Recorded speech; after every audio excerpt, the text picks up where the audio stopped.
I'm really excited. I'm also super jealous that I wasn't invited to the final dress rehearsal today. Babe, you would have been invited, but you're not here. I know, but I want to come. It's the weekend. I have to say, in hindsight, I wish you had been here, or either here or at the opening on Tuesday, because the level of like historic, special energy was like something I've never experienced. Well, I think, and you would have appreciated it, of course, more than most. A friend sent me a video of the curtain call, and I cried watching the video of the curtain call. The curtain call wasn't even the most, of course, emotional moment. Surprisingly, you would think we would get to the curtain call, and I have to say that a lot of people cried at the curtain call, but by then I had already like healed from the moments at the beginning and moved on. Yeah. But the most magical moment, and I would say this was the moment that was a big part of me deciding to come back, because coming back was hard. I had to leave you and Georgia behind. It was a huge decision for me, having been in the show for so long. And that was the moment that I was coming back for. So no matter what happens at the opening, I feel like I've had that moment. But so I didn't even realize I was nervous or excited until like I already got my COVID test, because we had a COVID test today too. Right. So we had to go to the 4th floor rehearsal space, which is where we used to rehearse, but now there's not enough air in there for COVID protocol. So now it's a COVID testing site. Yeah, and this is the one that matters. Like, if you miss this one, you miss the whole opening. I'm still waiting for the results. You missed the Today Show. Oh, yikes. Yeah, we should get them by like midnight, but like, I don't know. Anyway, this is the one that matters the most, next to the first one we had, where you would never even get to start. You know? Right, yeah. So we've been through these like 3 weeks that were not like what I expected at all.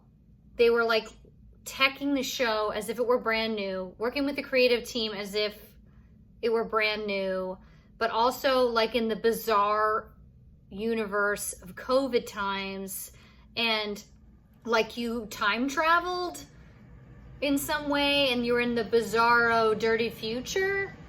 And so there's all those things happening. And the rehearsal, it was tedious and hard, those 3 weeks. I have to say it was hard. It wasn't like I expected. It was like teching a show that you've already done before, which is very strange. And I think everybody knows Barbie's hard, but you're having to wear your mask in your dressing room, off stage, when you're getting dressed, and so it's even harder. That is hard. And and another thing that I think that I have to mention here is that a layer of difficulty lies in that we've survived a collective trauma. So everyone is coming from a mental health place that is different from anywhere we've ever been. And there's no way that you haven't become a different person during this time. There's no way. Right. Yeah. So we're all like new square pegs, for good or for bad, but new. Different, trying to fit into like a 2019-ish round hole, and under weird circumstances, and with all of the feelings of having gone through all this stuff. So all of that is swirling around. It was very hard. And then you asked me last night, you were like, are you excited? And I was reminded that the fun part is coming up. Oh, and what I said today on the phone. The good part's coming up. Yeah, the next few weeks, doing the Today Show Tuesday, and the next few weeks are just going to be amazing, because everybody is dying to come back and see the show again. I hope you're right. I hope that it lasts, because this was like nothing I've ever experienced. People ask me a lot what my the best experience I've ever had at Wicked is, and I always say that it's the autism-friendly performance when the audience claps and applauds at different times, because different things are important to that group of people. This was like that times 10. So amazing. We had like this circle up moment, which Kathy Fitzgerald has been making us do, and usually she says something about like farts or boobs or something inappropriate, and she's trying to make everybody laugh. And today I was like, Kathy, I gotta take this one. I'm gonna take this one. And I made a speech at the circle up time, And I'm so glad I got to do this because I just needed to say this to everybody. But I was like, listen, we all worked really hard over this time. And we did something amazing. We're part of something amazing that's never happened before, that'll never happen again. Yeah. And we know now that we can do hard things. We went into this not having any idea if it would work. We have no example as to whether or not it would work. And what we're doing is not just important to Broadway, it's important to little community theaters that mean the world to people all over America and the world. Yeah. Because if the Community Theater of Greensboro or the Henry Players sees Wicked pull this off, they might have a season this year. Yeah, and the people that live in that community that live and breathe for that thing that makes them feel alive and is their social circle and and provides culture for the whole community in these little towns all over the world.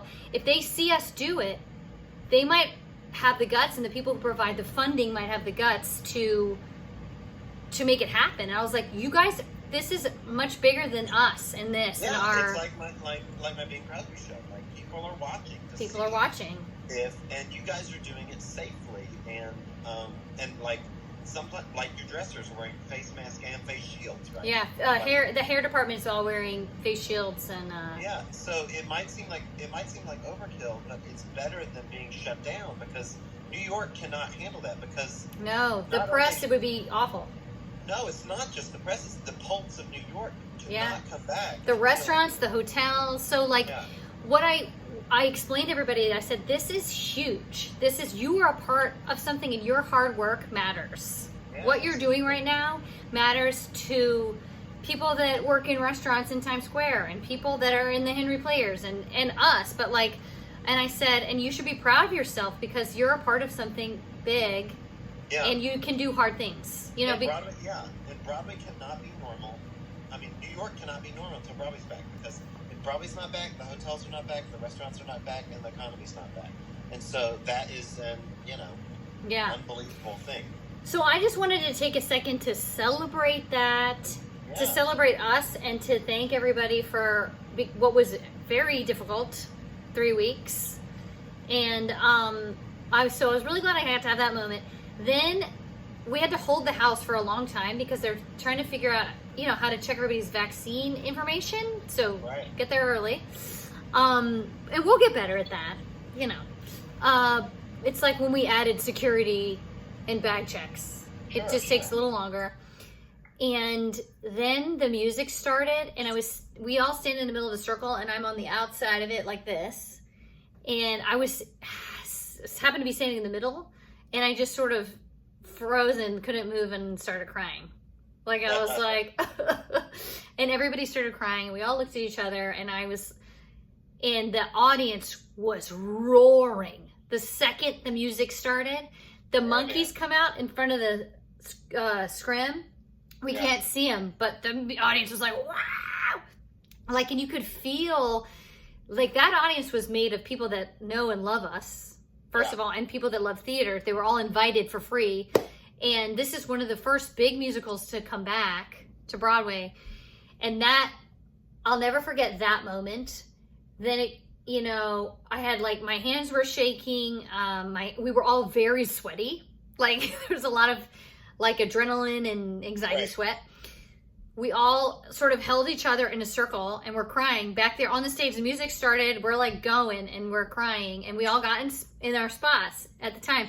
The curtain comes up, they see the ensemble, they start clapping again. I love it.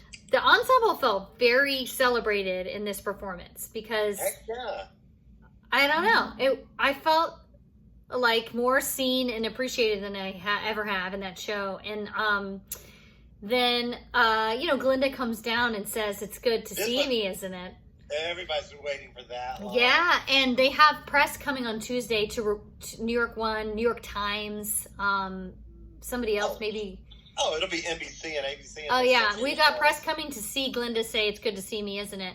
I had this very deep moment with Jenna Claire, who plays Glinda in The Bubble, where she went to my college long after me, but saw that I was in Wicked, and she thanked me for inspiring her and like showing her that it was possible. I mean, it was She's the best. so sweet, and we both cried. And anyway, so that moment happens. There's more like roaring applause, and then we do that number, and we do it well, but it was like, and then at the very end, we finish the number, and we were frozen with our angry face on, because we're like, wicked, because we're like a mob, talking about the Wicked Witch, and we had to freeze an angry face for a very long time.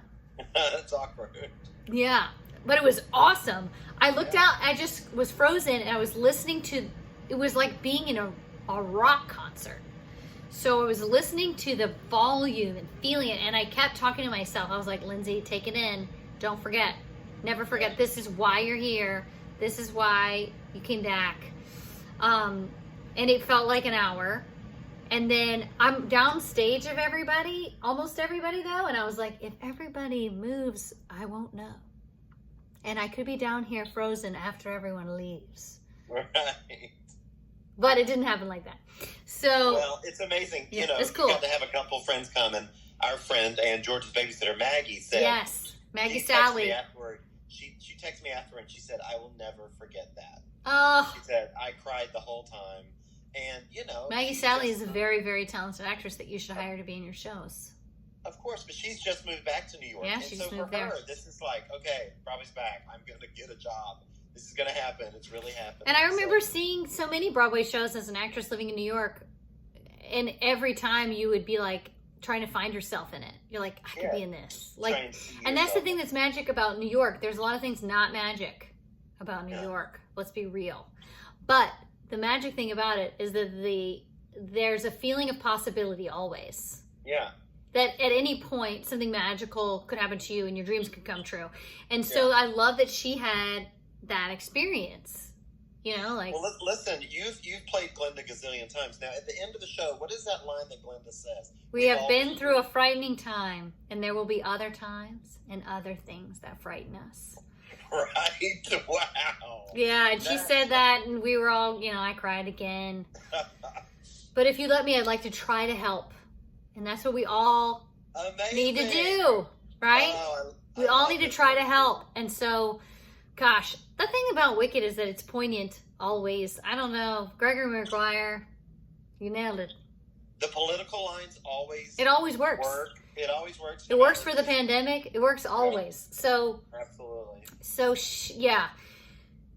We came out in the Ozdes Ballroom, and they applauded for the ensemble in the Ozdes Ballroom. One Short Day was like electric. Amazing. I thought y'all would be doing One Short Day on the Today Show, not Loathing. What is this feeling? I don't know why that is. That's a good point. One Short Day is just so wickedy, but maybe they've done that on the parade or something ages ago.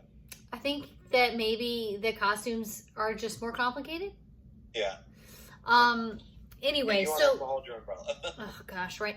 I have to hold that book and not throw it. Do you know that for the Today Show we have completely different staging, and we had about 30 minutes of rehearsal, and it's on a different stage, and we don't really know how it goes. So Are they bringing? Do you have the props? yes. Because they have to hire the prop people. I remember when I did when I did the Tony Awards, they were like, you can't bring Willy Wonka's cane because we would have to have a prop guy come with you. Yeah, we have a prop person, professional that will be there. Yeah. Because there are a lot of books. Yeah, what I need is a dance captain to be like, what do I do? Anyway, it's completely different staging, and I don't even barely remember how it goes. Also, the track is from 2003, and musically it has changed slightly. So there are retards that we don't take anymore. And anyway, we're going to get to practice it at 6 a.m., but that's Lindsay, it. When is you'll have a call. 5:30 a.m. And then when's your first bumper, the first little showing or teaser? Oh, we have a rehearsal on the set, but they have to rehearse all 3 numbers. There's 3 numbers that are going to be on the Today Show. Amazing. Starring our standbys. That's this coming Jenny Tuesday. DeNoia and Brittany Johnson. Amazing. They are so good. I love They're it. so good. Jenny has done Alphabet in more companies than anybody. Yeah, Jenny started as a swing, Chicago. Wow, that's Yeah. amazing. She's done it all over the world. Yeah. So people can tune in Tuesday. That's unbelievable. Yeah, Tuesday morning. We'll be on the actual TV between there's the bumper thing around 8, and then the actual number is 8:40. on NBC. That is so awesome. Yeah.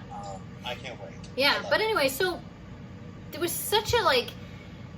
After I've never felt anything like that before. I've never been part of an original Broadway musical, so you might know more what this feels like when you opened Charlie. But like, it felt like we had built this thing. Like you owned it instead of you were a replacement. Yes, and we had all been through something huge together, and that we did it. And the audience energy was like nothing. It was like being in a stadium and being Michael Jackson.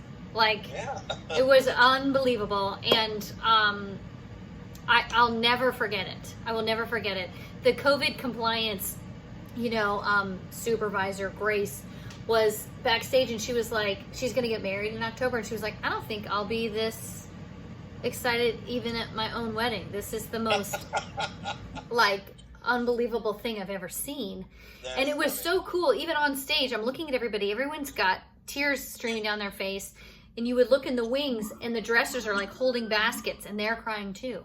And like, the hair department is crying, and they all have masks on. Yeah. Can you imagine though, for that ballroom crossover, they're applauding you guys and the costumes. Yeah. Oh, that's an important part. So what's we have a lot of wonderful swings right now that are there to relearn the tracks, because we're gonna need more swings. With quarantines and things that could happen. And the swings in the house said, when it opened, nobody was on stage, but you could see the crew that operates the dragon. And she said it felt like the applause was for the crew at the very beginning, and that it was so cool to see that. And when you see One Short Day start, the applause is for the costumes, because there's no set in One Short Day. Most people don't know that. But there's lights and there's costumes. There's no set. So when the walls open and the reveal Susan Hilferty's, I'm a big fan of Susan Hilferty's, fangirl in it, unbelievable design, they started to applaud. So yeah, it was like the wardrobe department and the crew were getting applause too. And the orchestra, Maggie said. Oh, that orchestra was lit. Maggie said the conductor came out, Dan Mitchell, and was like, the place went nuts just to see the conductor him stand up. Yeah. Oh gosh, he must have felt amazing. I gotta call him Dan Mitchell forever. Love him. He did an amazing job. He's over there trying to figure out when he has to take his mask off, because a lot of cues are we look at his mouth. Right. They didn't put anybody in the first 2 rows today, maybe to protect the orchestra. But I don't know if they're going to keep that. But it made sense. My friend Jim that was there said that there were some people that just took off their masks when the show started and kept them off. Really? So the usher came at intermission and was like, you have to keep your mask on. Ushers at the Gershwin do not play. They didn't play with the photos, and they don't play with the masks. But it's like, if you guys are working that hard backstage to have them on, it's like you can sit in the audience and so we can all have the economy of New York City. If I have to walk across the stage to get my mask, to walk down the stairwell in the event that I pass someone, and put it over my weird wig and my glasses, then you can wear it in the show. Yeah. Well, and I wore it for 3 weeks rehearsing this thing. That was really hard. Thank you for giving me this review. I can't believe I have to wait a whole nother 6 days to bring Georgia on Saturday night next week. I hope it's just as electric for you as it was for those people. Well, you know what we watched tonight? I made Georgia watch The Wizard of Oz. Because she was like, so why does the Wicked Witch have striped socks? And I was like, she doesn't. That's the Wicked Witch of the East. That's Nessa Rose. So it was important because I had taken Georgia to see Wizard of Oz at the movie theater when she was 5, but she's 8 now. And she's the last time she saw Wicked, she had just turned 6. Yeah. So yeah. That was when you were on. That's when I was Glinda. Yeah. Yeah. But let's put a picture of that right here. But she needed to remember about the Tin Man, the Lion, and all that stuff that's in Wicked to remember, what happens. So I'm glad we watched it today. But I want you to know, your matinee, you had at 2 o'clock, and we were pulling up to the trampoline park because it was raining. We're pulling it up, and I said, Georgia, it's 2:03. They're probably just about to start. Let's play Wicked. And we started the overture and blasted it in the car. And it was so awesome. I was like, this is happening right now, and the audience is going ape nuts. Yeah. So I'm so glad Thank you for that review, babe. You're welcome. I'm sorry this video is 20 minutes long.